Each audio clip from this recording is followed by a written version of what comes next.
Hello, everyone, and welcome to Plate Stack Chat. Yeah, maybe we're a little bit late, but that's absolutely fine. And yes, this is Plate Stack Chat. I know I was live a few hours ago, but that was a completely different thing. This is not a deep discussion about what's going on in the world of CrossFit and injuries.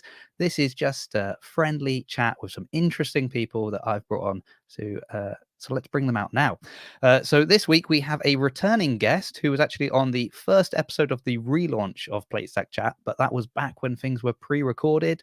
Not content with being a meme master on Instagram, he's also creating or revealing, I should say, his secrets to help others grow their social media presence through an online course. So we're going to see if we can extract any of that knowledge out of him today. Please welcome the dancing, jiu-jitsuing, crossfitting, memeing machine, Rodrick, meme for time, Lopez. And that would have looked so much better if your internet wasn't awful. So Rodrick's internet is pretty poor because of all the memes he does. And so at any moment, he might disappear. He's promised if that happens, he will go to another room and try and come back. But I thought I'd better bring him on while he's here so people know I wasn't lying about having such a high caliber guest. Now, joining Rodrick and myself is a fellow podcaster calling in all the way from Wales, a man who was so bold as to call me out for saying someone took off their t-shirt and not top when I was at Dragon Athletics in Cardiff, Wales. So that might help you understand the name of his show. He likes to say tops are dumb, but CrossFit isn't. From the Tops Are Dumb podcast, it's Sammy. How are you doing? I'm good. Oh, it's not Rodrick's Wi-Fi; it's his neighbour's Wi-Fi. So that's. I totally forgot that I'd done that. What called me out on a video? Yeah, well, calling t-shirts not tops. You forgot, but I never know how well that translates across the pond, or even out of South Wales. That we call anything you wear on the top half a top. How well does it translate, Rodrick? Because you raised this question to me. It doesn't translate well for sure. Do I need to change the name? I've had some interesting messages. Yeah, I think the messages probably say it all. Yeah, they do. Oh, see, this is why I didn't want to have him on the show. He's better. Yeah, I know. He's got better internet than me and a crystal clear camera. So clearly more money than me as well. That's the other. His camera is so crisp for his OnlyFans, 4K only. Yeah, is that the message you get? His name's the same on OnlyFans. Tops are dumb. Oh, here we go. Well, welcome, guys. 0.5 stars out of 5. I'm not doing well. Lovely to have you on. I'm so tired, so I'm going to power through this, and it's nice to just have 2 guests and not 4, which was the discussion we had earlier. But it was lovely. Thank you, everyone that came to that and have stuck around. I'm seeing some familiar names in the comments, which is great. Rodrick, yes, Mr. Meme for Time. Hi, how are you? Your internet suddenly improved, which is great. The less I move, the better the internet is. Right, that's going to be hard for you. Very. Yeah, I've got Hispanic panic, so I'm constantly moving all around. Yeah, as demonstrated right there. Yeah, he doesn't care about the quality and fidelity of the stream. He'll mess it up. He just said, if I move around a lot, it will be bad, and then he immediately starts moving around. So I used to film videos, and I'd watch them back, and the whole time I was like this, like, "Hey guys, so what we're going to be talking about today is this," and I'm like, I need to stop moving so much. So then I just started dancing in my videos, and then it made up for the moving around. I mean, so we'll jump into all the social media stuff you're doing at the moment, but that was a thing I said to my wife today, and she was like, "Oh, you should do something with that." I'm like, I can't do anything with that. That's not my brand. That's not what I do. And I know it's very important to stay on brand. So, been fun, wise guru, and so it's this thing that everyone who's doing like talking to the camera videos these days, they're constantly walking towards the camera, and like I've seen a couple of within CrossFit as well. It'll be like, "Hey guys, we're just going to talk to you about," and they're just walking like slowly towards the camera. I don't get it. I don't know what's going on. I don't like it. So you instead decided to go for a walk with your camera? Yeah, that was. I like that. I was outside. I was out in nature. It was nice. I was. The worst thing is so many people were going up and down that path, and I was like, "Oh, okay, I need a moment where." So awkward. Yeah, and I mean, if you want a bit more backstory to that video, we'd taken the kids out for a bike ride. No, well, the other backstory to that video is I'd already recorded a reel in my house, and I'd recorded a like 15-minute YouTube video. And then when I put them on the computer, the sound was awful. Something had gone wrong with the recording. And so I was like, well, not using any of these things. And I was a bit annoyed because I'd wasted so much time. And then my wife was like, well, you know, are we going to take the kids out? So we took them out for a bike ride and to the park. And I was saying about my son, like, he really should be wearing a helmet because he's, you know, only just learned to ride a bike. So he really should be kind of, you know, protecting his head. It's quite important. And so he made sure that I had a helmet as well, which is very good safety. And I said in my vanity, let me record this video quickly before I stick a helmet on my head and, you know, have beautiful helmet hair afterwards. So that's what I did. So they were in the park just like playing. And I was like, I'm just going to quickly walk down this thing and try and record this video in one take. And, you should have kept the helmet on. People would have clicked the video. Like, why the hell is Jason? Yeah. First off, we rarely, in case I do a rope climb. I mean, rarely do we get to see your face, just your face in a video, and you're walking. And imagine if you had a helmet on. People are like, what even is this coming across? What danger lurks down that lane? Yeah. To wear a helmet.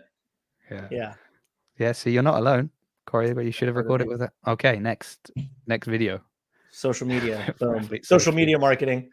I wonder if I could get one of the white helmets they had at the games for the bike. Oh, bike ride helmet. Oh my word. Yeah.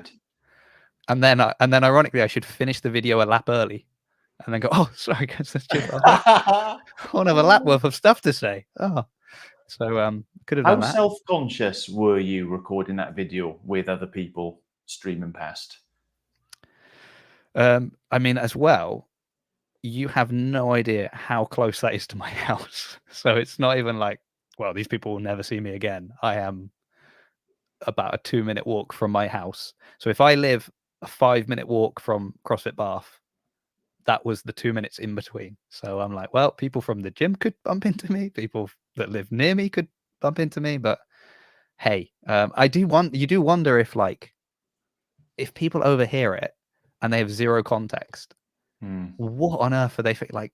I mean, well, compared to somebody who's running down his street chasing a barbell or, you know, whatever it is that he's doing in his next video, it's pretty tame. Well, that was going to be my follow-up question, was at what point did Rodrick stop being self-conscious doing all these videos in public? Or were you ever self-conscious about doing it? No, I still am. I just have to not care anymore. And it depends on where I am too and who's around. Like when I'm at CrossFit events, I couldn't care less because it's all in good fun. Most of the people understand like what I'm doing. You know, if I'm lifting a barbell or being silly, not that they know who I am, but they're like, yeah, he's doing burpees really fast and pretending to be tired or whatever. It's really when I'm in the middle of the street here and there's cars passing by, and I'm like, dude, I don't know what these people are thinking. Or like Jason was saying, when you're walking down somewhere, I'll be when I'm like traveling and I'm like, oh, I want to make this video in the airport. And I'm like, hey, Dominic, can you record this? But like be really low key so no one sees us. And I'm only going to do it for like 10 seconds. So you better get it perfectly first time. So I'm like, all right, you ready, dude? He's like, yeah, I'm ready. Okay.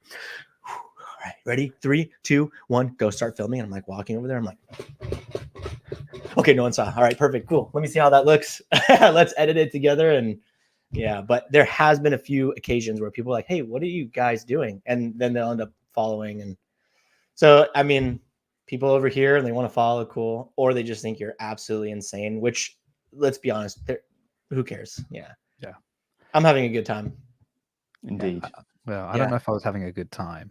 It was, but I imagine, you'll probably see a bit more of that kind of thing, I think, in the future. That works quite well. Sorry? Branching out. No, I mean, let's talk about... Wait, Sammy, do you ever record in public? Do you go in public? Do you go in public at all? I would in other contexts, yes. Hold on.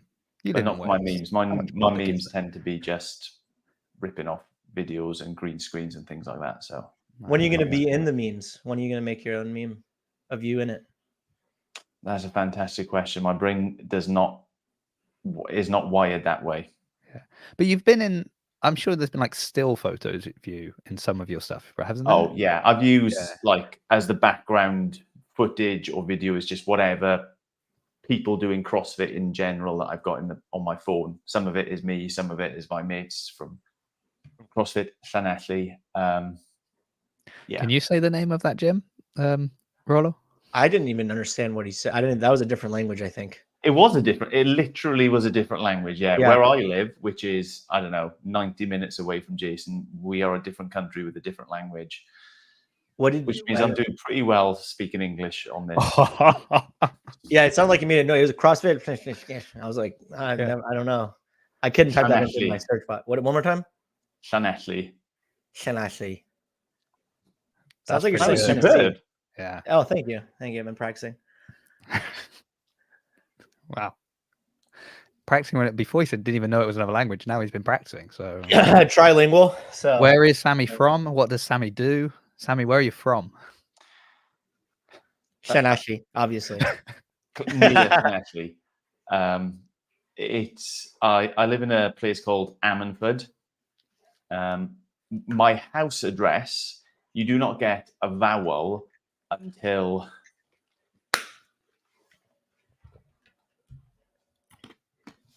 like 13 letters into my address. You don't get a vowel because in Wales we use Y's as vowels sometimes. So doing that sort of verification data thing, when you phone up the bank or you phone up someone and they need to do security check and they say, could you just confirm your address? And then I say it and they're like, yeah, maybe that's, yeah, you've got me. That's fine. Yeah, close enough. Figured it out. It's South Wales where I'm from. And what do I do? My day job is I'm a pastor of a church. I'm a vicar, I guess. Lots of people would know it as that. There we go. So I hope we've answered the chat's questions. This is the Rich Froning of Wales right here. Yeah. Probably fitter than Rich Froning, but apart from that. More than likely. What religion? Oh, we're gonna go on a big tangent here. It's the same as Rich Froning. Yeah, let's go with that. A holy Welshman. Holy Welshman. A Lutheran. Wow. Saint David. That's our patron saint. And that's my real name, David. So there you go. It's all coming out now. Your real name's David. You've been lying to. There's so many layers we're unraveling here today, everyone. This is. It's another little Welsh quirk. Everyone is called David or something boring as a first name, and then they've got a middle name. And when everyone goes by their middle name, and it confuses people who aren't from Wales. But it's very normal. That's how my mom is too. She's from Portugal, but everybody has the same name, so they just make up a first name. And you're like, I don't understand. We just name you that. Why does everyone have to say the same name? Well, it's my grandma's name and this name. Well, okay, you can change things, Yeah. Yeah, absolutely. Well, that's like the like Filipinos, they'll have a name that they never use, and then they have a nickname that their family use, and everybody else who knows them. So it's like, and it's not like a nickname like you got a nickname at school kind of thing. It's just that's what you're called. Everybody calls you that, but then you've got a real name, and then it's just I don't know. I've just got a normal name. Or they come here and they change their name, so they don't have a name. Like my father-in-law is from the Philippines, and it's like, what's your name in the Philippines? I don't know. My name's Ray. Okay. Yeah. Cool. It's a new name. I like this. This name. Yeah. New name sounds better. That would happen a lot with like when I was in Italy, like the English speakers that were living sort of near me were people coming from Africa quite often, so like Ghana, Nigeria, places like that. And so I had a lot of friends, and I would know them by one name, but then they would have like a tribal name. So other Nigerians had a completely different name for them. So I'd meet them, and I'd be like, "Oh yeah, I know this guy, and they're like, "Never heard of him." And I was like, "Oh." And then I'd remember his other name. I'd be like, "Oh, like Madu," and they're like, "Oh yeah, of course I know him." Oh, there we go. That's my best friend for life. I didn't even know he had another name. Yeah. So yeah. Oh well, names are fun. You mentioned your mum. I was gonna circle back to that on being embarrassed about doing stuff in public and making memes and things like that. So obviously, you are a deft hand at this. You're experienced. You've been doing it for a long time. Yeah. But then you drag your mum into these reels. Drag is not the right word. No. Then you finally said, "Okay, mum. All right, fine. I'll put you Yeah. in one. Yes, that's exactly how it is. I'm like, hey mom, you want to do it? She's like, of course I want to do it. My mom, it has no shame, no, like, never self-conscious, nothing. She'll do anything. She'll literally, my uncle has a shave ice business, and she will go, it's like 15 soccer fields back to back to back. She'll get like 60 lemonades in a cooler, and she'll go, she's like, lemonade, you want some lemonade? And if you say you don't want lemonade, she's like, why don't you want lemonade? It's like really hot outside. You should get some lemonade. It's going to be really refreshing. And I swear it's a sales tactic. People are paying her to just give me lemonade so you stop talking to me. She'll do whatever. So one of the hardest workers I know for sure. And when will she no be shame. launching her No shame in course? the game. What's that? When will she be launching her course that we can follow? And Man, she should launch a course. Yeah. She's just a savage, like, all around. No shame. She there's actually, I'm going to tell you guys this story just because it's a good story. So my dad was a Marine. He's a Marine Corps, and my mom's from Portugal, so she didn't speak English when she came here. My dad, put the Riz on her when he was on embassy duty, like, sub girl, gonna come make some sweet babies in the U.S. And she was like, yep. She didn't say yes because she didn't speak English. And so she was living at this apartment. My dad he went deployed somewhere, and my mom had, like, put, I don't know, like a cover on the tile to make sure that it stayed clean while she lived there, but you had to take it off and it, like, scrape it off. So she hired somebody to take it off. They came in and saw the house and, like, this place is actually really clean. Like, I don't need to do anything. I'm shortening the story. If you really want to really deep dive, we can do another time. But the lady comes to the next day and is like, hey, you need to pay me. And my mom's like, my mom had stayed up all night removing all of the stuff she put on the ground because that lady just determined, she's like, oh, this place is pretty clean. She's not going to know that I didn't do anything. So she comes the next morning and she's like, hey, pay me. And my mom's like, I'm not going to pay you. I stayed up all night doing the work you were supposed to do. This lady grabs a handful of mud as the inspector to be done with this apartment. And my mom, at this point, she needs to be done because she has a flight to Portugal that day, and she's moving to Portugal for like a year with her family. There's a lot to this story. So this lady who's mad at my mom grabs this dirt and chucks it all over the window, luckily, as the inspector is walking up. So she throws the mud so my mom can fail inspection, and she's screwed. And my mom punches this lady in the face and grabs my sister and says, go call the police. But this lady went to slap my mom, and my mom was like, slap me? Boom! Get out of here with that. And the inspector saw and was like, hey, we saw what happened. Like, it's not your fault. This lady just threw stuff. All of you was going to slap you and not try. Anyway, that's my mom in a nutshell. She's a savage. I love my mom. So, and explains a lot. Yeah. It's good. I hope you guys enjoyed that story. There are it was layers. very short. There's layers that need to be pulled back on that. But another person who's featured in your memes before, but was in again one today or yesterday. I don't know what time's gone these days. Your wife's back in the memes. Oh yeah, I convinced her yesterday. I was like, come on, this will be so funny. It took some convincing, but she did it. So she's less excited to be in the videos. My mom would be in every video if we lived, like, she was my neighbor. She would be in every video. She's like, yeah, let's do it. Well, I mean, there's a lot of social media trends where it's, a parent and a child and, encountering different situations and sort of messing them up. So, I mean, maybe that's meme for time. That's 2.0. I don't know. My favorite videos I made with my mom is I was doing, like, personal training with her for a while, and I would video some of the stuff she was doing, like she doing jump ropes and crossovers and stuff. Kind of have fallen off that, but that was really fun too. Well, today's one was probably the most relatable one I've seen for ages. Like, I've been following you, I want to say about 4 or 5 years. Have you been doing it that long? Holy crap. I mean, we can actually see how long you have. Do you follow from your current account, or you have a personal Saint Beagle is my, like, personal account. Was that a different language again? Sorry. No, Saint, Saint. Okay. Beagle, like a dog, Beagle, because I grew up, my name was Sammy Beagle, not David Davis, because who would want to be David Davis? So yeah. I reckon soon we've got enough information that we can start ordering credit cards. You can steal everything. 100% you can. Also, thank you, Nick. Appreciate you. It's not turning up here. But today's was outstanding, mate. Like, in my mind, when we're doing partner wads, have you ever seen those videos of like team rowers?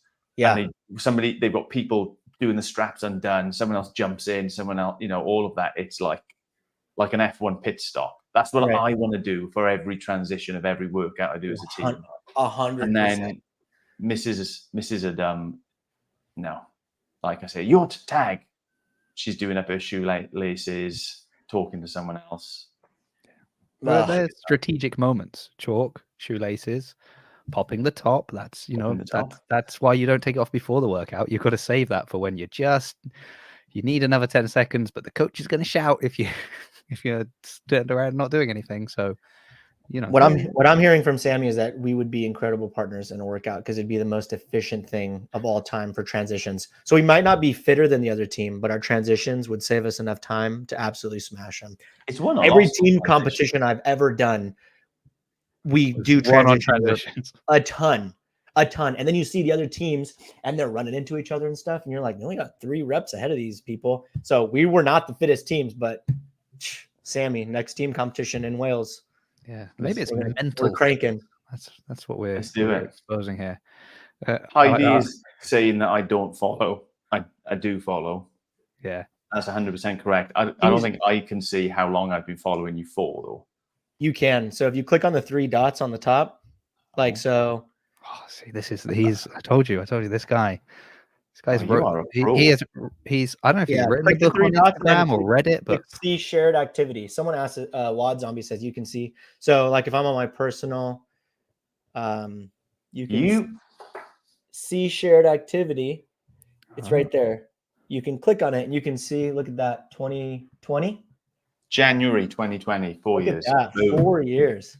Wow. You click on see shared activity. You can see how many, like what you've liked of that person and then what they've liked from you, etc. So sometimes people will be in the DMs like, oh, like I've been following you forever, blah, blah, blah. You should give me this for free. And you click on it and it's like May 2024. Really? You've been following me this whole time? Because Instagram says not. Here's a question. Should I follow Rodrick? Do whatever you want. If you like the content, if I am giving you the content you want. Man, top of number in the Dang, that guy's quick. Yeah. Who's running his account right now? I don't know. He's got a bigger team than me. That's for sure. Dang, he's fast. Multitasking. There you go. Well, you're very active on the Rodrick account at the moment. So Yeah, you know exactly. I know everything. I know all the behind the scenes these days. You have all the behind the scenes. Yeah, on so few things, which is funny, but on this one area that is sort of in somehow tangentially attached to CrossFit, I know everything behind the scenes. 100%. Anything else that matters in CrossFit, I've got no clue. We just need to get you on the inside, We got to get you the phone numbers where they're sending you all the leaks and such. Yeah. How do you get that? It's who you know, right? I like that this podcast can easily go off the rails from the comments. Dangerous. Yeah, keep commenting. The more comments, the better. I mean, I'm saying it almost every episode these days, but like the chat we had before, the one I did at what time was that? 6:15 for me. So like 2 hours ago. Yeah, about 2 hours ago. Wasn't a plate stack chat like that. I'd set it up with a different background. It was a more Jason Swift media thing, and it was like, this is the topic. And I started with, this is the topic, and then we had a discussion on that topic, and the whole thing was that topic. Yeah, which is good, informative, useful, but that's not what this is supposed to be. This is, I want to get to know the individuals that are in the space, and it's these kind of questions that then reveal. Like, look how much we've learned about Sammy. His name's not even Sammy. We've learned that. That's number one. Oh my! I never would have thought to come on here and say, right, so Sammy, I got to ask first of all, what's your real name? Why have you been lying for so long? He also cares deeply about transitions in CrossFit. And if you are not the person who's going to be competitive and care about transitions, don't be his partner on a partner workout. Okay. Thank you. Talking of names, how did he get the nickname Rolo? Yeah. This company that I used to work with called Pass Parallel. Unfortunately, they're no longer a thing. They made awesome shorts. He just gave me a discount code one time. He's like, your code's Rolo. It's my first name, Rodrick, and then my last name, Lopez. First 2 letters of each, Rolo. Boom. There you go. Oh, has that spoiled the magic now? I don't think it's spoiled. No, I that think was it's I spoiled. think that Well, was then you just one do it with of the everyone's most name. obvious things that we've discussed so far this evening, and that has made my day. Sammy looks like killer after a month at sea. Oh. More rugged. I can Okay, live with that. Nice. Yeah. Anyway, if you do follow the Rodrick account, you'll see he's been posting up a lot of links to his.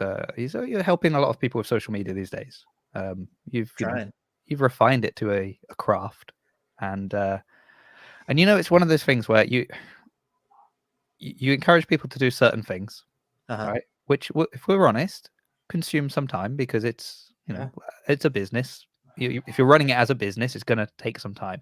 So it's kind of one of the things where what you'd really like is to be like, well, I've tried it and it's not really working, to be honest. I'll just keep doing what I'm doing. It works annoyingly well. And so I feel like I'm locked into this cycle now of, I've got to do this and I've got to do that. And but it's very good. Thank you. I'm enjoying it. So if you want to increase your social media what presence, is this? You got to it's not get on Meme for Time. No, this have you reshared some stuff on there? Maybe in the stories. I posted a few things to direct people. The last thing I want is to go against the principles that I share in that course. So it's like Meme for Time is for CrossFit. It's for fitness. It's for like the lifestyle and like funny stuff. Meme for Time is never supposed to be like inflammatory. It's supposed to be fun and just a place that people know for sure they can go to have a good time. So I try to promote the other things that I'm doing as little as possible, but I still want to leverage the, the audience that I have there. Cause some of them do like the other content that I make. But yeah, I'll let Jason tell people about it. Cause I don't want to say it from my eyes. You tell me what it is. Cause I'm just throwing a bunch of stuff on the internet and seeing you can tell me from your perspective what it does. Well, so you've started. So what's the app? School, isn't it? It's the the app is called School. SKOOL. So he's made a course on there that is basically just, I guess it's just what you did with Meme for Time, and then just kind of reverse engineering that and best practices of kind of how to work Instagram and by extension other sort of social media platforms. And then and it's not just Meme for Time. So it's like I've built an account called Don't Buy Real Estate, and then I've helped quite a few of my friends build their social media. It's money laundering, says Wad Zombie. And then building Rodrick Lopez, building Meme for Time, all the things that I've learned.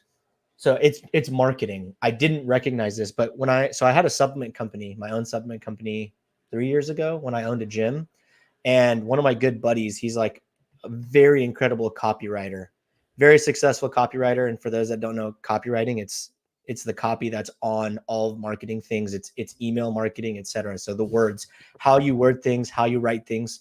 And he spent I was doing personal training with him. So I told him about this supplement that I was making, and he's like, dude, let's sit down and like talk about your funnel, how you're going to generate leads, how you're going to get sales. And at the time I had no idea what the heck any of this stuff meant. And I didn't know how I was going to use it.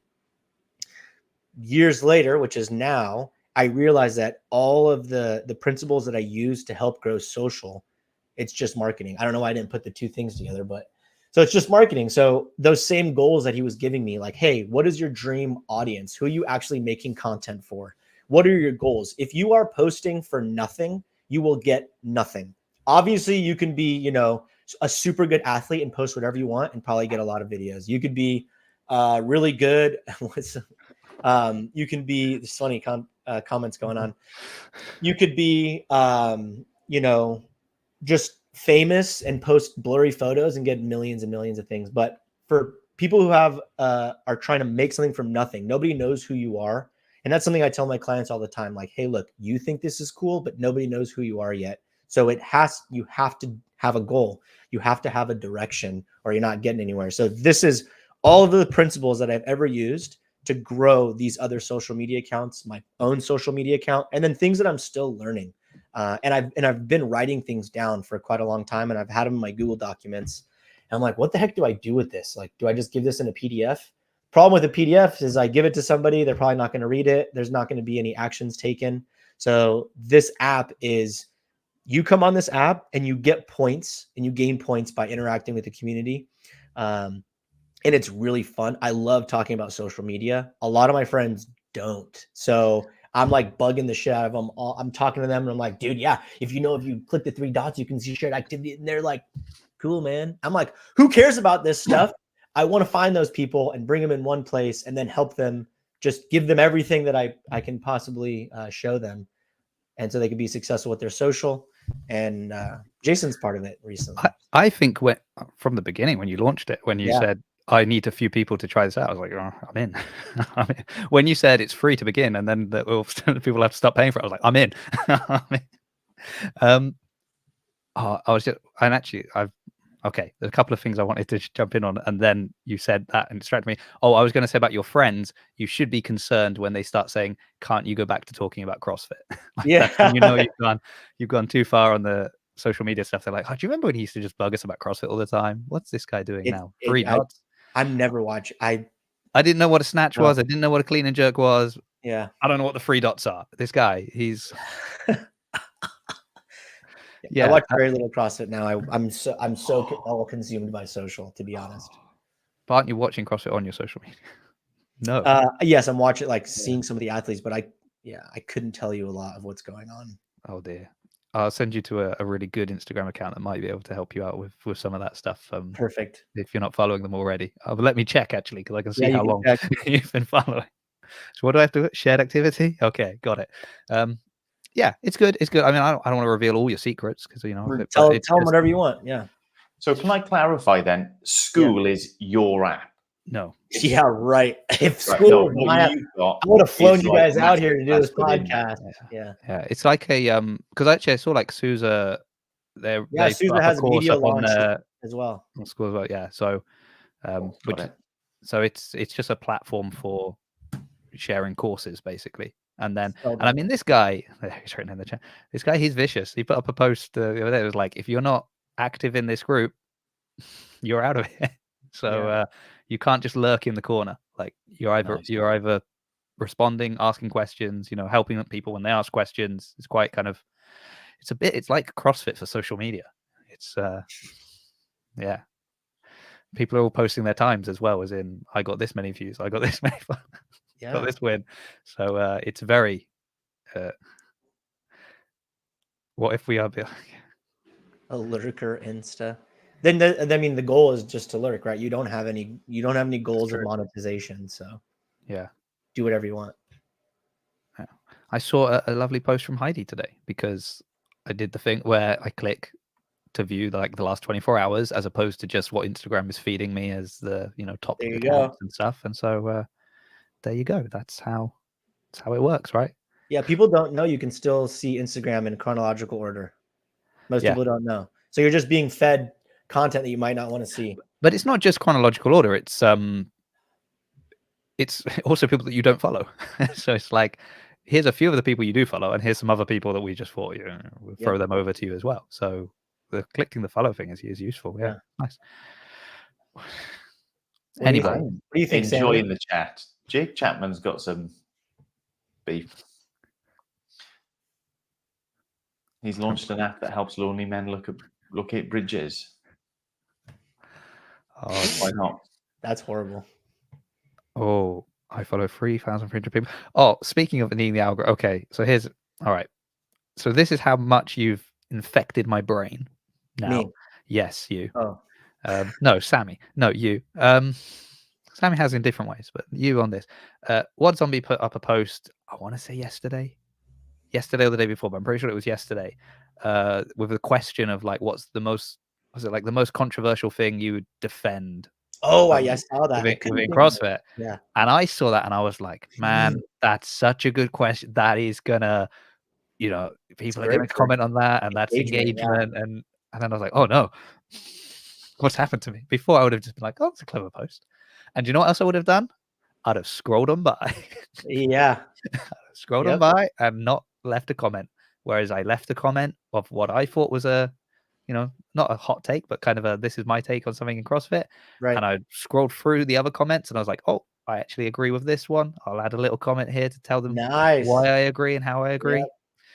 Yeah. But you sharing an opinion is Yeah, that a is wild controversial. thing, Isn't it? That's I know.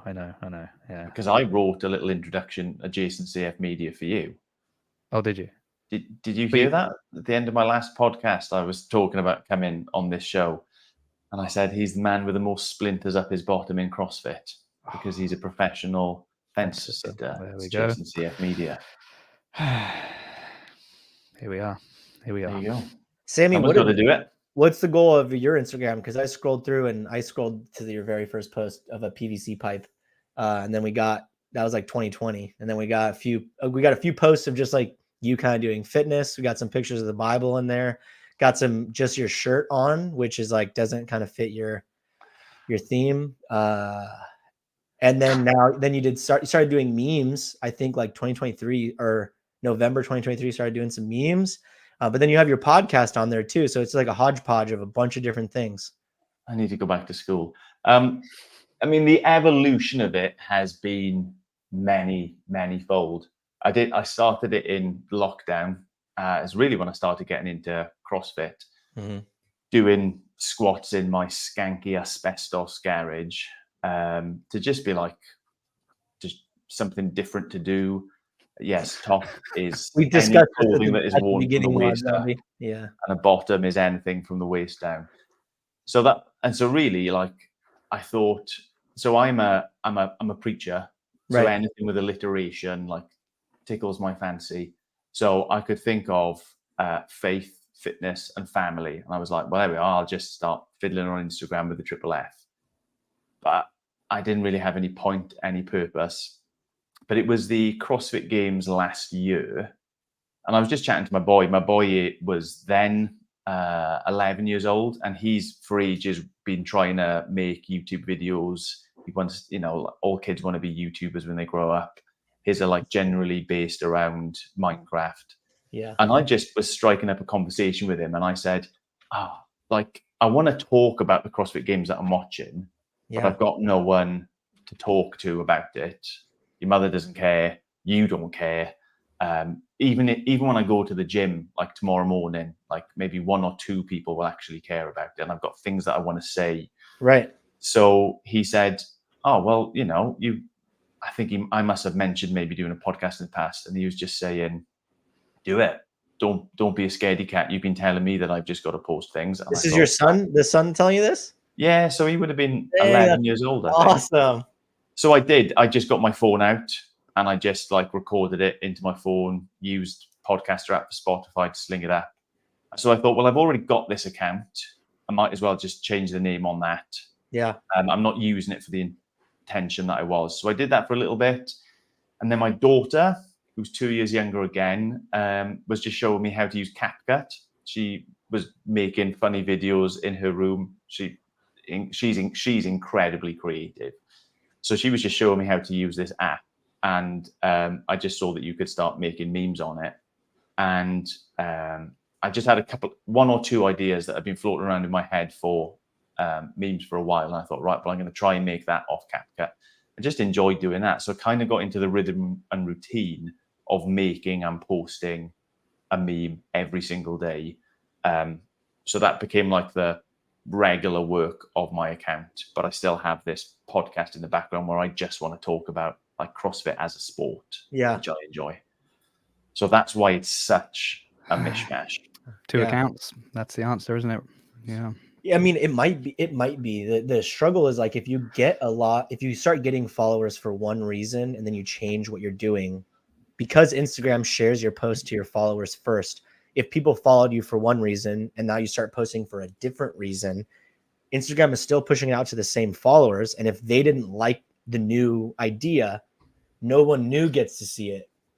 And that's where people will start pigeonholing themselves. But it's like figuring out exactly what you want to do. And that's why I talk often about like figuring out your goals and your dream audience before you really hammer down what you're doing.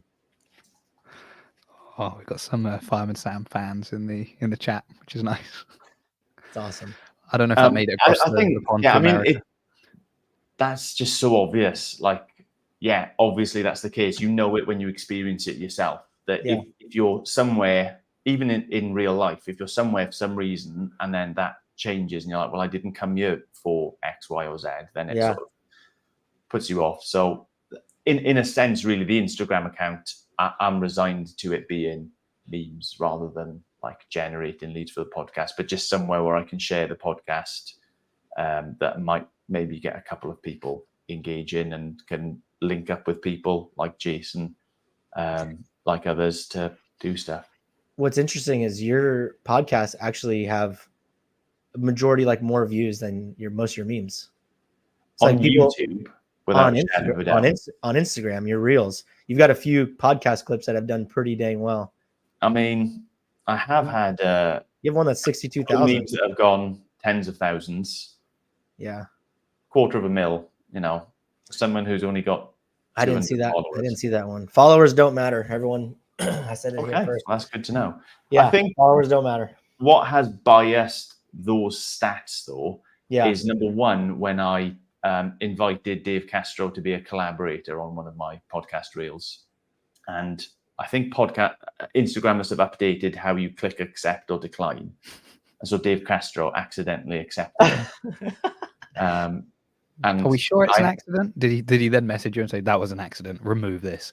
Delete this. No, he didn't, and he hasn't removed it. So you know, in weaker moments, I have suggested that no, he watched it and he wanted to collaborate and he wanted to endorse what me and Dave were talking about. But let's be fair, he did it by accident. And then the other ones that have got pretty good traction are just ones where I've shared with Tom Kingdon, who was competing in French Throwdown this weekend, and well, I think he shared it and he's got more followers, and that kind of got more traction in that way, sort of thing. So I can kind of explain why that is the case with a couple of the recent ones, but maybe people want to hear Norman Price speaking about CrossFit. Maybe, awesome. Yeah. You don't know who Norman Price is, do you, Rodrick? It's not from the movie with Jim Carrey. Norman he's his buddy in the movie. What movie is it? Yes Man. That guy's name is Norman though too, isn't it? Oh, sadly not. It's a cartoon made by Welsh people, set in a fictitious Welsh town. Cool. Yeah. What's the town called? Come on, me. Norman. What's the town that it's set in? Pontypandy. Pontypandy. Which is like an amalgamation of 3 or 4 different towns in South Wales. So it's quite like, it could be quite offensive, but it's been made by Welsh people, so that makes even higher. Who is Norman Price? Yeah. So Norman Price is a little child in this show who is always getting in trouble, and it being based around a fire station is always setting things on fire. Like, he should have been locked up years ago. For Welsh, by the Welsh. Agreed. Well, Norm is the name of the dude in Yes Man, and he's like Jim Carrey's coworker who's always inviting him to stuff, and he always says no. I'm pretty sure he has an accent in that movie. Yeah, and he's from, hilarious too. Is he from New Zealand? I think. The actor is. Anyway. Yeah, New Zealand. Rise Darby. Yeah. Oh, okay. From Flight of the Conchords. Yes. Yeah. There we go. Oh, look at that. Flight of the Conchords, the group. Yeah. Yeah, they had like a TV show, and he was their manager. I used to listen to their music. It was hilarious. Yeah. I'm one of the ones I remember is like, I'm a hippopotamus. My rhymes are bottomless. Oh, and then there was no music after that. Yeah. Oh, wow. Good. Okay, so I can say bloody hell, sausages are on fire. But if Jon wants to choose particular character, one of the things that I actually think I'm quite good at is voices, and I can do the entire cast of Fireman Sam as well as Smeagol / Gollum off of Lord of the Rings. So if he's got a particular, it can be let's any just of the double check if that, because they didn't get Fireman Sam. So did the Lord of the Rings trilogy make it to America? I'm not sure. Do you know Lord of the Rings? Do you know Smeagol? I know Smeagol, but I didn't watch much of the Lord of the Rings. Oh, comments keep going. What if he just says do them all? Do them all. Right of it. We've got a very British chat going on, haven't we? It's nice. Well, I think you were in the chat. Was it you that mentioned Taskmaster in the chat the other day? It was. which I can't somebody remember did, what and the I was context like, was. "What is the Lord of the Rings based in Montana?" Danny Smeagol. Danny Smeagol. There's your next meme. There's your meme skit for you. Sammy, It'll that's your get next a meme. lot of views, but yeah, it will open some doors and slam others shut. But it's that's the price. Some right? doors you're quite happy to be closed, though, aren't you? So that's fine. Yeah. Somebody asked earlier if you were going to Rogue. I'm going to open up to both of you. Either of you going to Rogue? My plan is to go up to Rogue. Yeah. Aberdeen. Yeah. I'll try. That was offensive. I'm going to try to get there. Yeah, you should really go. You're always telling me I should go places. It's good, nice to be on the other side going, "No, you should go. You should go." Yeah. Why not? Jake is always telling everyone he's got a tent, guys. Yeah. Okay. As long as he's not pitching a tent. 'Cause That's the tops one are he's down. talking. That's the one he's talking about. Yeah. Try not to. Oh, got a Star Wars quote in here as well. I mean, could Smeagol pull that off? Try not. Do not. There is no try, precious. Just to prove that I can. Yeah. He was sad when you are Rob Brydon. We didn't ask for the impression, and yet you forced it upon us. Good. Can you do Ronnie Corbett as well? No. Okay, you're not Rob Brydon then. Again, someone else, 2 other people who Rodrick doesn't know. Yeah. Hey, you come onto a UK-based show. This is what you're going to get. This is we've just had the European semi-finals. Let's have a moment just to focus on absolutely this part of the book before 2 weeks of North America. I'm excited. And they're going to sneak in a bit of Australia as well and some other places. But we know where the focus is going to be. Although, so you say your father was Filipino? My father-in-law. Father-in-law. I see. Okay. Did you tell him about the first ever female Filipino athlete to make it semi-finals this year? Yeah, no, I had no idea. No. I thought he would have been interested. Did you post about it? I did post about it. Yeah. It was in. Well, it was buried. Not buried. It was in. I put up a post of like 5 athletes that I'm at the same time, like a carousel post. Yeah. So, the first thing was basically a thing of saying it's 5 athletes that I'm watching that you're not, like, kind of thing. And then I had a page for each one of them on why I was watching them. And they're just kind of obscure reasons. So it's not people that are going to win the games. It's not people that are, even going to make it to the games. Some of them I thought had a real shot at making it to the games. But it was just sort of different things there. And one of them was this Filipina. And then I went to bed and I woke up and had like 300 Filipino followers. No way.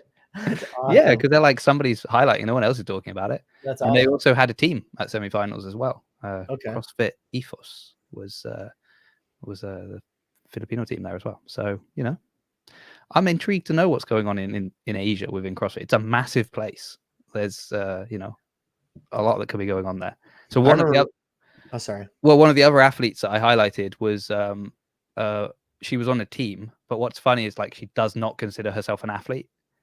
If you ask, and all weekend I was saying, "You're an athlete." She's like, "I'm not an athlete," but she's just she's done her L2. She's working on her L3. She is like CrossFit methodology through and through. But she's on this team that's made it to the semifinals, and she's from Mongolia, and it's like CrossFit Nomads was a team, which is her box in Mongolia, and I was like, that's interesting. Like for me, that's interesting. That's interesting. That's so but and then they post up a picture of them all there with the gear from was it Northern Spirit? Isn't it? It's Northern Spirit, is that right? Everybody's the name that's right. That is right, yeah. And so of course it says athlete across the front, and I'm like, kind of an athlete. You told me you're not an athlete, but that says athlete. Yeah, I remember when people used to move to Asia to try to get the spot to the games. You guys remember that? Well, interesting. I think I saw a question. Someone was interviewing Evie Hollis. Is that her name? Yes. She lives in Abu Dhabi. Yeah, I think Dubai, someone insinuated to her that she'd moved there to try and make like an easy path. Right. I'm not entirely sure the rest of the world know, like British people go to live in the UAE. That's quite a big thing for us to go and live in Dubai, United, Abu Dhabi, places like that. Yeah. So, Wad Zombie's impressive. That's the name of the athlete, by the way, from Mongolia. But everyone just calls her Silver, so which I'm assuming is like a translation of the name. But Wad Zombie's on fire. This guy. Yeah. That's but she's been in like out there for ages anyway. Like way before they've made any of these changes. I think it was because like the region you compete in, the qualification things has changed, hasn't it? So she had to compete in Europe because she's got a British passport for a couple of years. And then when they said, well, it's not where you live, it's not where your passport is, it's where you're doing the Open and things like that. So it looked like she's flip-flopped. Which is a bit harsh, but they only go there to tell everyone they've moved there. It's probably true. And Vindicate has rocked. Oh, sorry.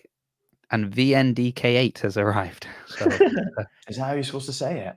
No, that's not how you're supposed to say it.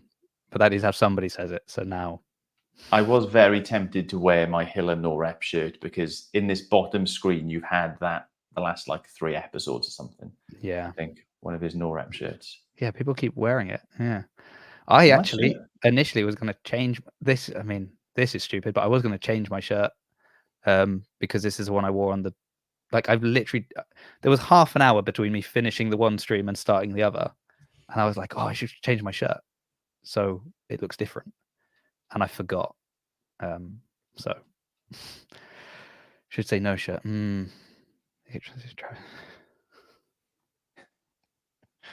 fake scramps. Oh, okay. Anyway, that's interesting. All very interesting. So the answer to the question is you're probably going to Rogue, and Rodrick is maybe going to Rogue. So I don't know how we then detail. This is the comments. Heidi was right. It's dangerous. But yeah, okay.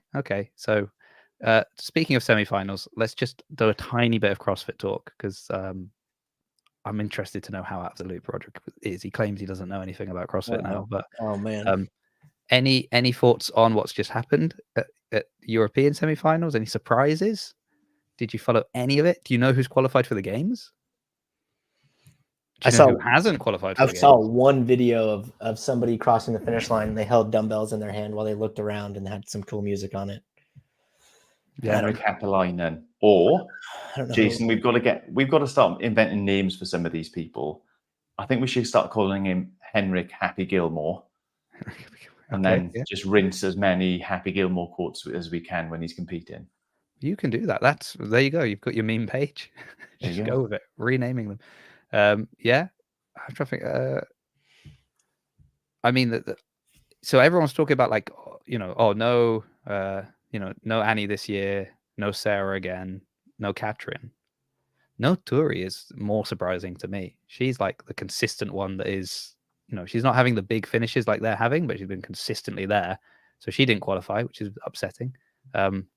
BKG, he's made it 11 times in a row. Like, this guy's an animal. Yeah. So I was away this weekend and I've watched everything like on the live stream, but just going through the chapters, finding the parts I wanted to see. Has there been any explanation for what happened to Jonakorski? Like, how did he win the Open, win the quarterfinals, and then nothing?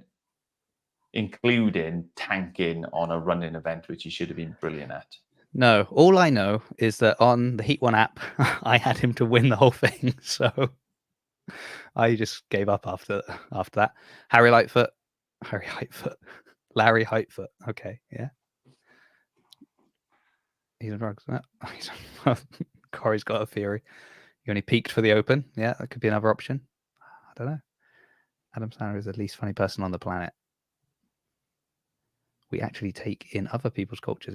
This is all right. Okay, I've got to get off of this looking at the chat thing because it's derailing me too much. But then at the same time, it's like I mean, we go back full circle to the media thing, Rodrick. Like I want to keep like the CrossFit element is there. I would say in the guests I bring on. And then the whole point is like, but then what else do they care about? Like, what does, like, what is it? Because I mean, I could pick, pick an athlete and be like, we probably don't have very much in common because, they're a elite level games athlete and they're, so focused on their training, this and that. And then I discover that we both have the same favorite TV show and we could, quite like, and then I'm like, oh, that's something we can bond over. That's now I like him. Now he needs to win this event. Why? Because he likes the same show. He's a Fireman Sam fan. He needs to win this event. Like that's the idea. And actually, it's funny. Somebody messaged me to say like, oh, because they were on a show with another athlete, and they were like, oh, I'm so emotionally invested in their performance this weekend because they've been on the show compared to if they just had the stats there. So. How was the last conversation? While you were on your last podcast, I was getting rolled up at jiu-jitsu, but I wanted like, what's the consensus on the injury? I just went to a jiu-jitsu tournament to watch, and it's so different. People are getting their knees ripped up open and they're just like not tapping, so they just keep fighting. It's like such a different culture. Oh, I guess that was the consensus. Basically, was the same thing that like the athletes want to go. Like that's it. They they Let don't them want do to whatever stop. they They want. just want to go. And then the question is, but I guess the kind of the problem, I was trying to sit in the middle as I usually do, and and not take sides. But I kind of felt I had to more often play devil's advocate for the okay, but what if this and okay, but what if that? Because 3 of the 4 people were on one side. So I felt I had to jump in occasionally with like, okay, that's interesting, but here's a question for you. Yeah. But basically, just the athletes will, they want to compete, they want to go. But the problem is obviously you've got CrossFit, the methodology, and CrossFit, the sport, and they are intertwined. And so if you start seeing people hurting themselves and then nobody's doing anything about it, and then the person gets up and then hurts themselves again, is that a good look for CrossFit? I don't know. I have the answer to that question. I listened to most of it, but I was in and out sort of cooking dinner. Did you Getting ready for this? touch on the fact that last year the hoo-ha was in the exact opposite direction in terms of that Corey got who got removed for having a bad pec? Caron? Caron, Caron, something like that. Yeah, he got, and where the whole argument was they've intervened too soon. Yeah. Well, that happened to a few athletes last year, didn't it?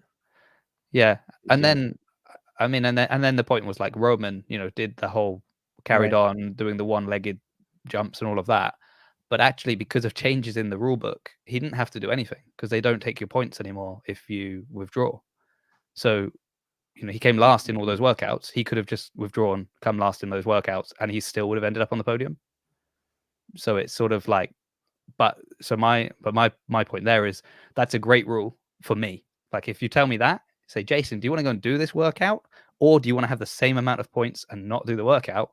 I take the same amount of points and not do the workout, which is why I don't make it to the CrossFit Games. But somebody who's got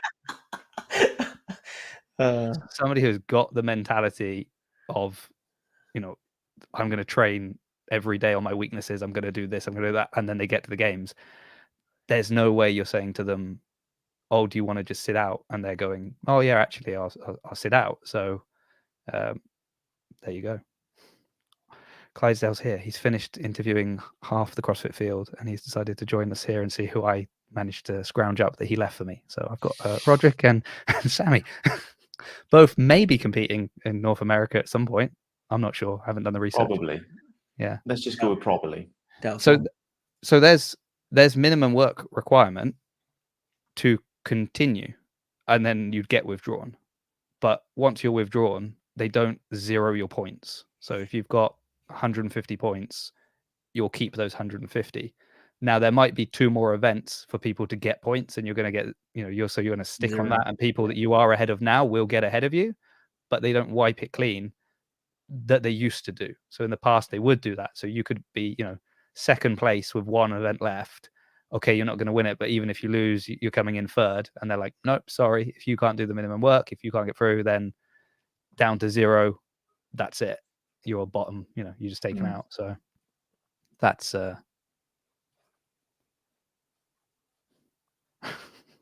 Right, again, these comments they're derailing me. So yeah, so that was kind of the chat, but it's Gotcha, interesting. yeah. It was just interesting because, like, Bill is so sure one way, John is so sure as well, and then we had Margot on as well, in a, like, her arm completely braced up in a in a thing because she injured her elbow at semi-finals, Yeah. and she is also like, oh yeah, absolutely, you go no matter what. Like, don't stop the athletes, how could you? She was And- doing muscle ups with tape on her elbow. Is Yeah. that her? Yeah, strict, Beast. because that's all she could. John Young is often wrong. Well, I know. So that was interesting. I did actually try to get Rebecca on, and she was flying at exactly the time we were recording the show. So I just sort of reached out. I was like, look, we're going to be talking about you. It's only fair that I at least ask if you want to come on. And she was like, yeah, sure. When are you doing it? Like, at this time, she's like, I'm on a plane. I'm like, okay. And then I did see on her Instagram that I follow, that I comment on, and I really, do likes, and I do all of that good stuff that Roller shouts at me if I don't do. About an hour before the podcast, she's in the airport, like being wheeled through the airport. So I was like, okay, good. She didn't lie. She's telling me the truth. She wasn't avoiding me, which is my usual fear when people don't come on. Immediate anxiety that they hate you and never want to come on. Yeah. Or they're setting me up. I did think about that when you were about a minute late. I was like, oh, what if this is just a big prank? He knows I'm going to announce it. He knows I'm going to tell people that he's coming on. They're all there in the comments going, oh, yeah, when's Roller turning up? Oh, brilliant. And then I go live and I'm like, oh, he's not here. And people are like, oh, you lied just to get views. I'm pretty sure I brought maybe one view, and it was probably my mom watching. When I tell people next week that Matt Fraser is on and Rich Froning, and then they both just don't show up last minute, that'll be unreliable. Yeah, boo them, but well done you for having booked them. Yeah, exactly. Yes. So you literally didn't watch any of the French Throwdown then? Me? Rodrick? Yeah. Not a single minute. Just scrolling through Instagram. I'm just I just typically hyper focus on things. So when it's time to watch CrossFit stuff, I'll watch a bunch of CrossFit stuff. And when I'm doing social media, I wake up and do social media all day long. So that's what it's been recently. I'm doing social media for a few companies. So that's all day. That's what I'm focusing on. Yep. I will watch semifinals. If semifinals isn't the time to start watching CrossFit, then I don't know when is. It's a shame. But no, it makes total sense. You've only got so many hours in a day. There's only so many things that you can commit to. I get that. That's fine. Yeah, I do love CrossFit though. Yeah. But you're going to be at semifinals in person? I will be at the West Semi only. Yeah. Wow. That's already more than I've gone to. So that's for someone who doesn't care and is out of the game. That's It's interesting though, Jason, that he's going to like a lower leagues semi-final, isn't it? That's kind of like more grassrootsy semi-final where some of the lucky young some of the up-and-comers, some of those that might manage to get one of those charity places they've given them. Interesting. I did go to Carson since 2012 though, so it's going to be sick to go back. Yeah, well, actually, you've got all the experience there. Are you gonna? Check these out. Nano ones, baby. Signed by this Dan Bailey. Oh wow. Annie Thor's daughter. This is signed in 2013. Oh snap! Annie Sakamoto and Camille LeBlanc-Bazinet. Wow, you've got names on there that you will have to explain to people who they are. Yeah, they don't even know them anymore. Yeah, honestly, I only started watching CrossFit when it was already in Madison. So Carson is like a little bit of Games Docs. Man. So did you recognize all the names on the shoes? Oh yeah, I'm not. Okay. Well, I don't know how far back you've gone. I mean, far back enough. To be fair, like, Very Helga daughter, she pulls through from that era anyway, and Annie Thor's daughter, and goodness knows who else, Okay, here's Wad Zombie's take on this. People only watch the European semi-finals for Laura. Wow. Greatest woman on earth. Yeah, it's a good reason to watch it, I suppose. Yeah. Yeah, she did what she wanted, and she won it. So, there you go. How often do you go back and watch old CrossFit videos, Sammy? I think I used to do it more. I've gotten more into some of the content, other like current content stuff that's been put out. Yeah. So again, like time-wise, as you were saying, I don't have as much time to go back and watch old stuff. Does that make sense? Yeah. So I would, if I had nothing else to watch, go pull up some behind the scenes or just watch a couple of events from one of the old CrossFit games.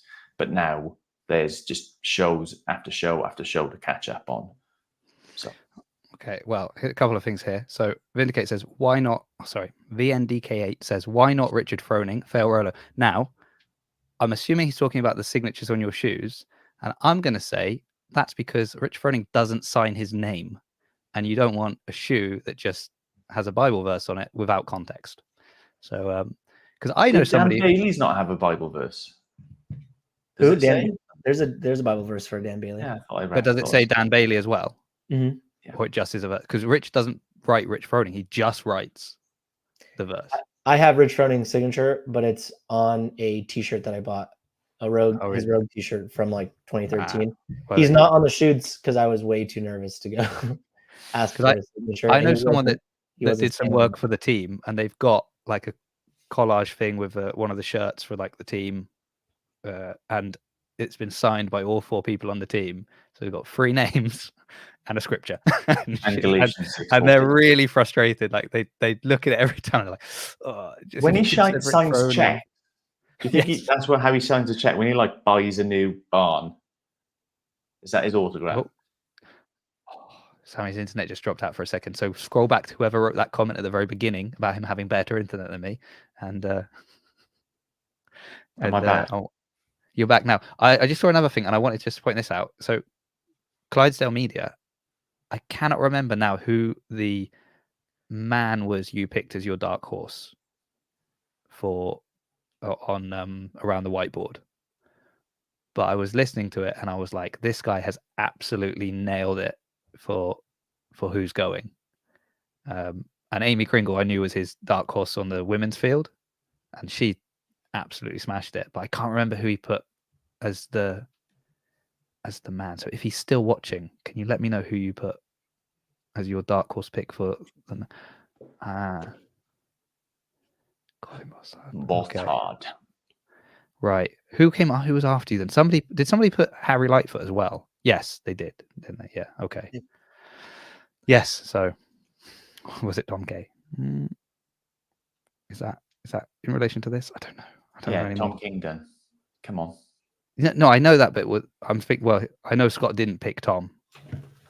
That's why we make the cards. Autographs on shoes and shirts are the worst.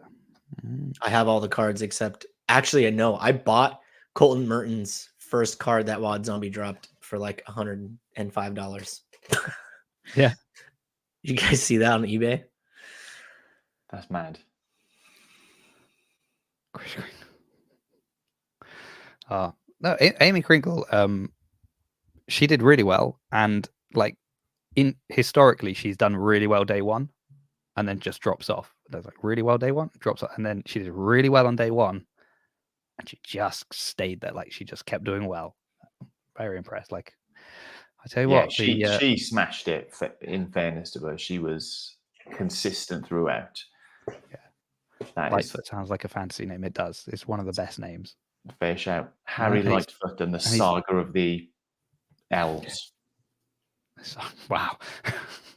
The Saga of the Elves. Okay, yeah. That's no way. Okay, I've got to stop pulling these things up now. Yeah, good. All right. Well, thanks, guys. That's I just wanted to see if I could extract any more secret information from Rolo on his social media escapades. Tell you anything you want to know. And I thought, I'll get Sammy on because actually he'd probably benefit from stealing some of the information from Rolo's thing. So I was like, well, it's expensive because now we've got to sign up to something apparently to get new followers on school. Yeah. So that's my evening sorted. Missed the boat. That's the thing. This guy, he's in demand. That's you just got to keep following. Wait for him to do like a special offer. He'll do a deal. He'll put like a one day discount, and you got to jump on then. Otherwise, there'll be no deals. The price will only increase from here. Yeah. If I've learned anything, stop giving stuff away for free. Right. I'm sorry that you always seem to kind of have to buck that trend with me, but that's fine. I was going to ask, Rod, but like sad. Let's end really on a downer. But then I saw your tattoo with the paw print, and then I was like, oh, are we getting another dog? No, that's my dog. That one. Yeah. No, this was Xena's paw. Yeah. Yeah. You've still got I want to say Chaos, isn't it? I do have Chaos still. Yeah. Yeah. She's not dead. That's good. No. That's Are you thinking of expanding the family, or no? Or you're traveling too much? You're too busy. No, not even that. It's like let's give Chaos like a really fun life and take her more places, because Xena we couldn't take her in public. She was too crazy. And we even did training and all that stuff. Her character was just, people were scared of her too. Chaos is, no one's scared of Chaos. Is small and chill, and we can take her out in public and hang out. And she's like way less reliant too. So like I'll take Chaos to when I owned the gym, I would take her to the gym and she'd just sit there and hang out the whole day. It was cool. I was laughing at the comment, not at your story. Well, He's like, you're I was a blubbering wreck when you posted about that. Yeah. Well, it's only because bring it up. We spoke about it offline, so I was like, oh, I just wanted to, I care like that. That's it's weird to not talk about it. I would have said, like, I think if a family member passes away, like your mom or your dad, you don't like. I didn't bring it up day one and be like, hey, do you want to come on my podcast and talk about this? and to be honest, if you could cry, I think that would be really good for engagement. We'd probably get a few great followers. for engagement. I just saw your tattoo and I was like, oh yeah. The weird thing is that, and I've proven that I've been following you for a while, is that she was like as much. It was a she, right? Yeah. Xeno's a girl.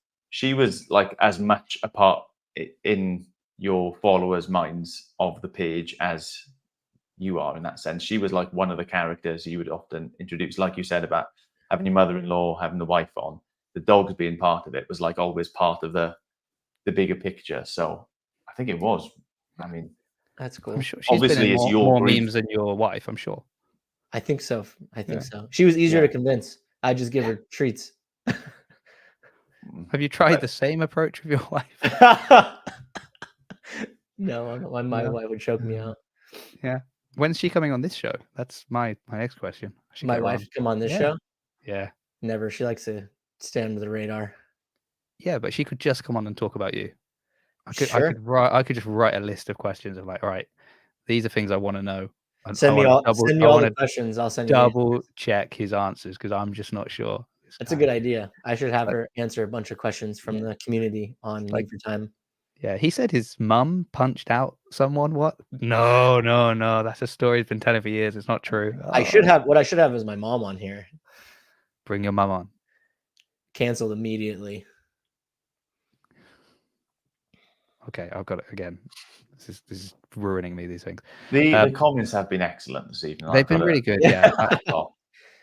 I feel bad because I started staring at them and I'm like, oh, I should be listening. Yeah. Or they've made me giggle at inappropriate times when you've been talking about. that is the worst bit. That's all good. Oh. I mean, I don't think that's true, Jake. Sad day. Sad day, guys. Be the kind of questions I'll be asking on the sideline. That's why I didn't go to Lyon for the French Throwdown. They were a bit worried about the wild questions I might ask, but it's fine. Okay, good. All right. So I've obviously scraped the bottom of the barrel, and apparently if I'm bringing up people's dead bets, that's the consensus of the chat. So it's probably a good time to wrap it up. To be honest, I'm still recovering from the previous hour and a half of John Young telling me how wrong I am. And you know what? This is John, how much he loves me. At one point, Halpin said, well, look, I'm obviously the weakest person on this podcast. To which John said, hold on, Jason's here as well. I like that John Young has been profitable for a few people. He said something about Brandon Luckett, and then he made a shirt, right? Mm-hmm. Yeah. Washed up or what have you. And then he said something about Kyra having to do some trotting. And I don't know if I'm supposed to, she's got a shirt that's coming out. on the down low. All right, let's That's clip that. Okay, we've got yeah, a reel. That's good. sorry, whoops. But I think it's hilarious. It's like, hey, John, you should just start saying stuff and charge people like, hey, I'll talk about you on the podcast. Get a rise out of everybody, and then whatever you sell, just give me 1%. Yeah, I think you could get 2%. 2% for John Young. Asian John Young has posted a message as well saying, "Can't wait to see you at the games." I saw that. It's Real cool. John Too. Young. Yeah, it's awesome. Fair play to her. That's the type of stuff I like. Okay. In that show, you are the host. You got to talk for maybe 3% of the show. Yeah, but I was like, that's. There was another episode I did on this, and like two of the guests were just, going off on a chat, and it was like, oh, Jason's got nothing to say. And I'm like, great. Like I'm on every week. People have heard my opinions on all of these things before. So if the two guests want to just talk, who am I to get in their way? On the other one, Bill and John are both go on a lot of podcasts, are very good at getting their points across. So of course I'm going to sit back and just take it all in and not say anything controversial about whether or not CrossFit should step in and pull the athletes off because they're injured and can't do a ring muscle up. I don't know. You being able to sit there in silence, listening to other people chat, is your happy place. Another reference to Happy Gilmore. Just thought I'd slide that in. Well, then I have to go and pull up that other comment about someone saying, about Adam Sandler not being funny. Just throw that up there again, just to poke the bear a bit. Why are people scared to be controversial? I don't mean controversial. I mean, I'm not scared to be controversial. It's just, I think it's not about being controversial. I just don't have like on the idea of whether or not CrossFit should take people off or not. I don't have a strong enough opinion either way to be like, this is the hill I'm going to die on. Well, that's disgusting, mate. You should definitely have a strong opinion. I should. How dare you? I'm just sort of, well, there's maybe some good reasons why they should.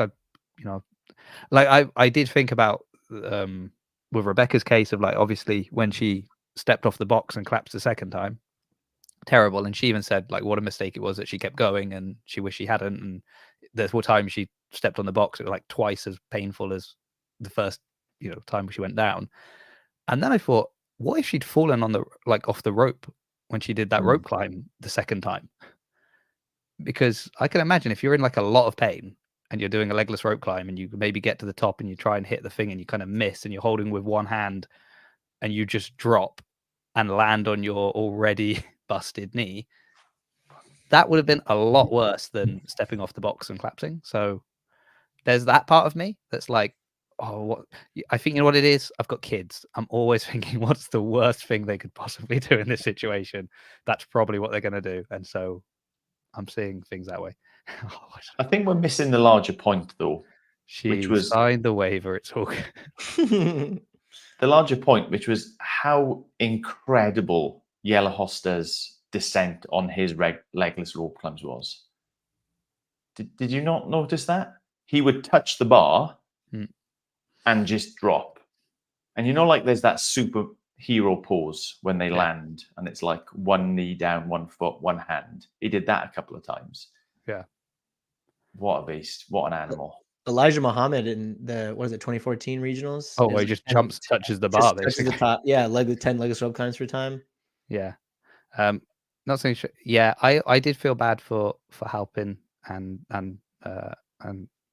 Margot as well. And I did try to interject that sometimes and be like, oh, we talked over Margot a bit, so let's see, what do you think about this? And I would have said, like, in that discussion, I was definitely more on Mike's side because I felt I needed to be just to try and balance the scales a little bit. But I should have just started muting people. That would have been the solution. I should have just gone mad with that. And I think I do have a lot of strong opinions. I just choose not to share them quite often because there's enough people that are sharing their strong opinions. So I'm more than happy to listen to what other people are saying and just say, okay, interesting on this side and that. What does your marketing guru mentor tell you that you should be like keep Oh, what if I should be more going down that furrow that you've plowed for yourself of being Mr. No opinions, because that is your niche, or do the thing which like headlines, sensational, outraged about everything? What should he do? Keep being Let's ask him.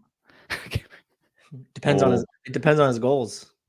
Typically, people who are more polarizing will have like a much stronger audience. Like even if the audience isn't bigger, the audience is more likely to do the things that that person is saying. I mean, we see it in the space. So if you want to be polarizing, you totally can be.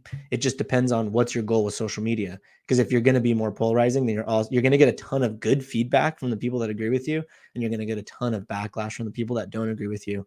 And if that's what you want your social media experience to be, or if you don't care, like totally go for it. So it's to each his own, and really just depends on the goals and what you're trying to build. Yeah. So my reasoning is, and I mean, I'm like this. He's scared of the backlash. No, it's for me. It's like with this show, I want that I can invite anyone on. Like what I want is that and so even with like the debate thing earlier, I don't want to be like, oh, can I ask this person? Oh, maybe they won't come on because of the, I want to have the freedom to be able to say like, okay, this week I've got someone from, I mean, even if you just look through the episodes, you'll be like, okay, this time it's like Sean from Talking Elite Fitness, and then the next week it's Hiller. So it's like, these people that are kind of appear to be at odds, or, on different sides of the media, war or whatever it is. I just want that I can ask both of them questions, because then I feel like I can get, because when people are polarizing or they have strong opinions, like I'm not saying that they're wrong in their opinion, but they're obviously going to highlight all the things that will back up their opinion and ignore anything that's kind of contrary to it, as will the people on the other side. So can I just find out why you're both saying, why you're saying we should go left and you're saying we should go right, or you're saying, we should take the train and you're saying we should take the bus? Like, okay, what are your reasons? These are the two different reasons. And then I'll put that together. And now someone else can go and make their decision as to whether or not they want to take the train or the bus based on that information, not because, well, so-and-so said I should definitely take the bus and that's the best option. And it's like, that might be the best option for them, because what they care about is different to what you care about. So, here's all the information, and you're not, because there will be people that will say like, oh, here's some information, and just because of who's saying, I mean, Hiller's another great example. If like, how many people don't like Hiller that don't watch his videos? And they're like, I don't, and I mean, Peter's used this example a number of times, like with his wife saying, oh, I don't like Hiller, I don't like his video, I don't like, and she's like, how many videos have you watched? None. Well, what don't you like? What don't you like? And so, like, there are some things that Hiller said in videos, I was like, that's fascinating. I'd not heard that. Like, that's really interesting. And I'm thinking, oh, people have not heard that because it's coming from Hiller and they don't like Hiller, so they're not going to listen to it. Yeah. And it's the same way that because of some of the relationships that like Talking Elite Fitness have with different people in the sport, because they've been in it for a long time and they've cultivated relationships from when, Sean and Tommy were working for CrossFit, things like that. Sometimes they're going to have the information, like they're going to have the accurate information coming from somebody before other people, simply because of the relationships they have. So I want to be able to talk to them about that and ask a question and like, oh, well, who told you this? Or where did that come from? Or how could... So if you start slamming doors on some people because, oh, this will be more controversial, I'll get more views, more clicks, more likes, great. But I don't want to close all those other doors, because I think there is some value there. And so that's why I sit here. And actually quite often, and even on this show, someone will say something and I'm thinking, yeah, I don't necessarily agree with that. But if it doesn't matter, like, and I always fall back on, like, as long as you're not trying to stop me from feeling the way I do about something or believing the way I do about something, I'm not going to stop you. Like, if you want to talk to me about it, we can reason on it and I can explain why maybe I disagree with your opinion or whatever. But as long as you're not trying to stop me, like, fine, okay, but believe what you want, do what you want. And also, like, if I really disagree with what you're saying, we'll have a chat about it offline, because I don't think it's like, because maybe there is elements to it that, someone might say, well, I don't like this for these 5 reasons. And you're like, oh, okay, that's doesn't really make sense to me. But it's actually reason 6 and 7 that are like extremely personal that they're not sharing. That if they tell you that, you're like, oh, okay, I still don't agree with you, but I understand why you feel this way. Or actually, I know you think that, but can I show you why I don't think the information you've got is accurate? But they're not conversations you're going to have on here, really. So that's So why that would go up there as one of your goals. One of your goals is to keep as wide a net as possible. Yeah, I would say so. I think it works in the sense of, like, as I said, I've had Hiller on. I talked to Hiller, I talked to Savannah, I talked to Tommy, I talked to Sean, I talked to Scott sometimes when he's in the chat. So I don't, I appreciate what everyone's doing. Everyone's working hard. It's not easy.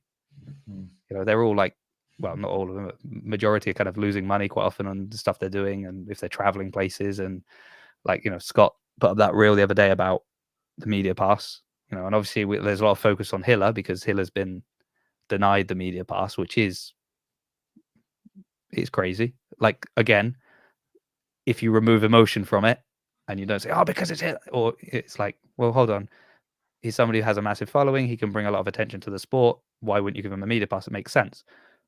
Scott's got the issue of like, oh yeah, here's your media pass, but you're finding out so late that now you have to rally and start spending money to try and get places and do things. And I also think that's wrong. So they're different, but they're both, bad things coming from CrossFit. So there's an opinion. I disagree with CrossFit's procedure for media at the games and semi-finals. Put it on a t-shirt. Vindicate if you're still here. But did you, oh mate, you were tired. I was just going to ask, how do you think CrossFit actually did with the coverage of the French Throwdown? With all the ha-hoo about, oh, this is awful, they're not live streaming day one. It turns out they did live stream day one. And then they put out something in addition to that, which I thought was actually pretty class. So I think half the time the problem is the media statements they put out in the beginning. Yeah. Like, if you had said, we're streaming semifinals. However, on Friday, the stream will not be on the CrossFit Games channel, but it will be on the CrossFit podcast, and we'll be streaming, the events there, and maybe even saying, as there's a lot of running, we're not gonna, it's hard to see the things going on, kind of whatever, or some whatever excuse they want to give. But if they just come out and said, well, we're going to do this instead, great. But they didn't do that. They kind of tried to pitch this podcast as like something else, and also it was weird the way that they described it, the appetizer. It's like, well, no, it's not. It's the main event. Like, it's 1 out of 6 events for the individuals, and it's 50% of what the teams are doing. And also, it was good for the majority of people. What is a podcast? This is another question. Here's a question that I've got for you. Just in general, what is a podcast?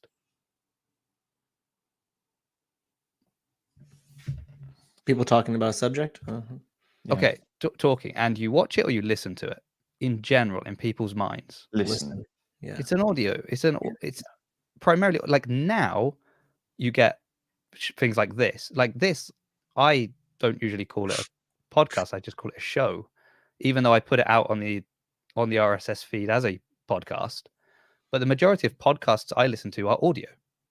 So if you're telling me, and I don't know that the CrossFit Games podcast is a visual thing, but you're telling me we're not going to show it, but it's going to be on the CrossFit Games podcast. Oh, so I'm going to listen to you talking about it? Like, that's weird. That doesn't make sense. And it was all strange. I can't fathom why they'd want it to live somewhere different to the rest of it. Like, that to me is one of the strangest things of all, that you'd somehow have to communicate that if you want to watch this on a Friday, you go to the podcast channel. On the Saturday, Sunday, you go to the games channel. Like, why? Yeah. And it made it seem like a bigger distinction as well. I think Yeah. how they described it made it seem like you weren't going to see any footage. All you would see is a couple of highlights afterwards. And that wasn't the case. It was the single locked out camera, which people made fun of and was really bad when they did it, the Masters and the teens and what have you at the CrossFit Games. But it was basically the best thing they could have done for event one for the individuals anyway. So it ended up being all right. And you got to watch Chase and whoever was with him. Lauren Smith, she did a smashing job. A couple of other people just sat there chatting, and that was good as well. Yeah. So I always throw back to like the Noble thing when they like said, they put out the shirts for the athletes one year, and it was like, oh, and what are the athletes getting? Oh, nothing. Okay, that's weird. I'm buying an athlete's shirt and they're not getting anything. So the following year, it's like, we've listened to you. We've heard what you're saying. And this year, we're giving back. The athletes are getting money. They're going to get, what was it, like $5 per shirt. Oh, wonderful. The athletes are going to start making money off of Noble shirts. That's brilliant news. And then it's like, oh, and by the way, the shirts are $5 more. And you'll never get them. And you'll never get them. And also, the athletes presumably never got the $5 either, let's be fair. Yeah, and also it was like 5 athletes that you can pick from, and you're like, oh, but and again, like if you think about it, it's the athletes that are already making the most money, that have the most followers, that have the most sponsors and stuff. So maybe are not the ones that are desperately in need of the $5 compared to other athletes. But if you come out and you say one thing, and then people form an opinion in their mind, and then when you show the reality, like it should always be better. You should always. If you say, oh, we're gonna try this, and then it's so much better, great. But if you start like putting it out as something amazing and then it's not, it's like disappointing. Anyway. Yeah, that's a good question. Yeah. It's not as if people don't have critiques when they do go full production. Yeah. But as I'm saying, if folks have gone and they watched the CrossFit podcast live stream, which was just the one static camera for that event, I think depending on what event it was, it could have been rubbish or it could have been fine. I think for that event, it was fine. What they put together afterwards, which was kind of like cutting in some footage of them running, was fun. I sometimes feel like we make a bigger issue out of it than there needs to be because controversy gets clicks and gets views and what have you.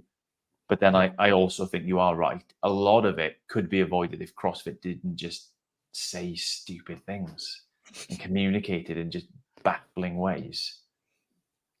Yeah. Well, small team, isn't it? What can we expect? Maybe they should sign up to your school course, Rollo, and learn how to do that. Just give them a free trial at least. Jeffrey Tech.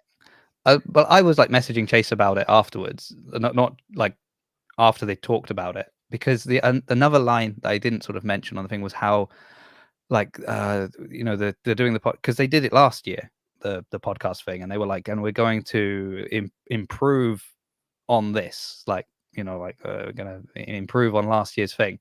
And I messaged Chase and I was like, sorry, correct me, like my memory might be wrong, but didn't you just last minute throw together something because there was nothing, and you were like, well, I'm here, I've got a camera, I've got the internet, I can make something. And they did, and that was the kind of podcast live stream last year. So saying you're going to improve on that, it's like, yeah, send 2 cameras and actually people to use a camera, that's already an improvement. Like, it's, I felt bad for Chase because initially he was kind of again, when they've just said something and we've not seen what they mean, and that's when everyone forms their opinions. Yeah. So for me, it was fine. It was just the comment about an appetizer. I was just, you just hear one thing and you're like, oh, that just sounds stupid. I need to pull him up on this. So that was all. But Chase did an excellent job. He always does. Well done. He's on a plane at the moment, so he won't hear this, but well done, Chase. And I do have to say, I thought Lauren Smith was brilliant all weekend. Yeah. Well, I think I've seen a lot of praise also for Lucy Campbell. I've heard. Lucy Campbell is top tier, mate. I wish she was competing, but she is top tier commentator. And I've got to be honest and say that like there is a difference culturally between American sports and how people position themselves and how people speak, and British sports. And she obviously commentates like a British person, and Chase and Bill and others speak like what I imagine American sports is like. So there's a sense in which I find them a little bit great, and I find her an absolute like breath of fresh air. Yeah. But I think generally across the board, people are agreed she's tremendous at that. She did it last year. I think she jumped on 1 or 2 heats last year. Oh, guys, I was like, nice. See, this is what we need. We need people in the media that can pander to both audiences. So she hit out of the park, nice baseball reference, and then scored a goal. Nice, I guess, football reference. Unfortunately, that's not an expression we would ever use. Well, she scored a goal. You might get would be what's his name? Steve Coogan, back of the net. Oh yeah. Has he never watched an American sport? I'm not sure they get them in Wales. Bigger. Yeah, I have. I don't want to get culturally insensitive, but you must understand what I mean. Like we have soccer, we have football, we commentate it one particular way. Yeah. Then you watch any American sports, and it's commentated completely differently. Yeah, it's turned up to 11. Let's be honest. It's everything is bigger, better, more. Oh, even just like the intonation of how they say things, probably to try and make everything sound dramatic and what have you. Yeah. Oh, she's picked up the barbell. Yeah, she's picked up the barbell. That's the barbell's there. That's what she's gonna do. Yeah. You know what would have been surprising? If she didn't pick up the barbell. That would have shocked me. All right. Okay. Soccer. Okay. Oh, commentary in Asia was crazy. So it was all in Korean. Racist. It was I was speaking to is it Kiki Kelly? Is that the I think what it was?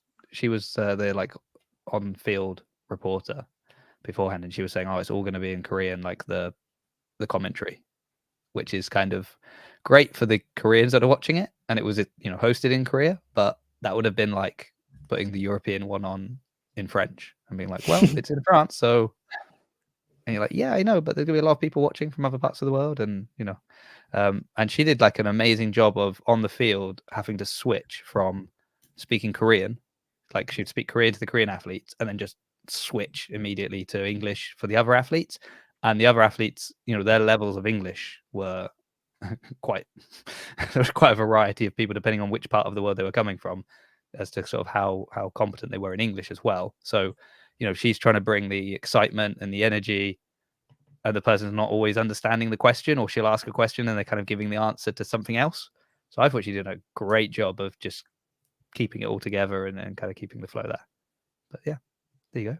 Another opinion. See, I have opinions. They're just not the opinions that you want me to have. Can I pull you up on another opinion you've made, or do you want to go to bed? Oh, what's the other opinion? Then go on then. Let's. So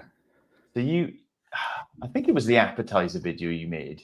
Right, and you mentioned you like call back to other videos you've done about the open announcements. Yes. And critiquing the Seth Rollins, I'm going to call it episode announcement. Yeah. That Seth Rollins was fine, but it was the wrong environment. It didn't really go over. Yeah. I think you were saying it would have been better if that was week 1, etc., etc. Now, okay, all well and good. No disagreement so far. All right. But in this analysis, you seem to have forgotten that Seth Rollins has absolutely transformed Colton Mertens into a WWE heel. Since he's been on that announcement and had a little sniff of what it is for like that showmanship, Colton Mertens has gone berserk. And it's one of the best things in CrossFit. I love Colton Mertens. Yeah. Hilarious. Well, already Jason is taking that comment more seriously than I intended it to be taken. Well, I'm just trying to work out if I don't know if I would almost feel like that's taking something away from Colton by saying that it was sort of Seth Rollins that created this persona for Colton, because I think Colton's always been a bit like that. I would actually put as much the opportunities that he's had working with Savan and the different shows they did, and realizing that, oh, actually, if the people really like it when we call them out and stuff, and so doing that. I wasn't being literal or serious. I would just, but that's because you're wrong, Sammy. Yeah, but just that butting up against each other. That you had Rollins, who is in like this make-believe world where there are beefs and feuds, and then Colton is like neck deep in them, but just calling out Jeff German. Yeah, I love that. I think that's great. Training Think Club and all of that. Was he doing that before? I don't particularly remember him going that hard or that regular in that direction. If he's turned it up to 11 for sure. There you go. So Heidi's saying that I'm scared to say you're wrong. She loves to call me out on these things. It's not that I'm scared to say you're wrong. I'm not 100% sure that you're wrong. That's the problem. There may be some truth to that, but it doesn't change. It doesn't change the fact that if it had been a bigger show, it would have been even more like Colton could have really played up to the crowd. That's my point. And my bigger focus on that video was like, I'm not even saying it's a good thing to use a wrestler. Like, that's super American, even though, we get wrestling in the UK. Like it does go right.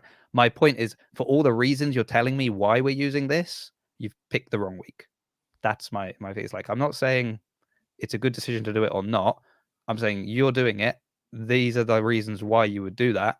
And if that's the case, you pick the wrong week and you put it in the wrong setting. That's my point. So, like I say, I don't disagree with you with that. Just think, Colton Mertens, baby. He is the WWE star of the CrossFit world, and I'm there for it. Yeah. Same. I mean, everyone's a Colton fan. This is the problem. Who doesn't like him? Who doesn't like him? Let me know in the comments. Great who doesn't question. like him? Yeah, who doesn't like Colton? Here we are. Colton did that on his own before Rollins. And if anyone would know, I think Wad Zombie would know. Oh, and also he would know as well, because I said Colton was there before Seth. So there we go. Be more Churchill. I wonder if we can look at his Instagram and click on the 3 buttons and figure out when he started being such a savage. Is that one of the options it gives? It'd be funny to find out that Colton's been texting Rollins and like, hey man, I'm thinking about doing this. What do you think? All along, he's been getting coaching from the WWE star. Oh no, Jan. Colton lost points for me when he unfollowed me after getting bigger. Do you know what I think it is? My new theory is that he's under another name joined Rodrick's group, and he's applying all the social media tips he's been given. One of which is to go through and clean your account a bit and start unfollowing a few people and things, net negative. So maybe probably just saw the comments from Jan Clark. He's like, I'm unfollowing this guy. Yeah. Fair game. Okay, final comment. Seth learned everything he knows from Colton. That makes sense. I don't disagree with that.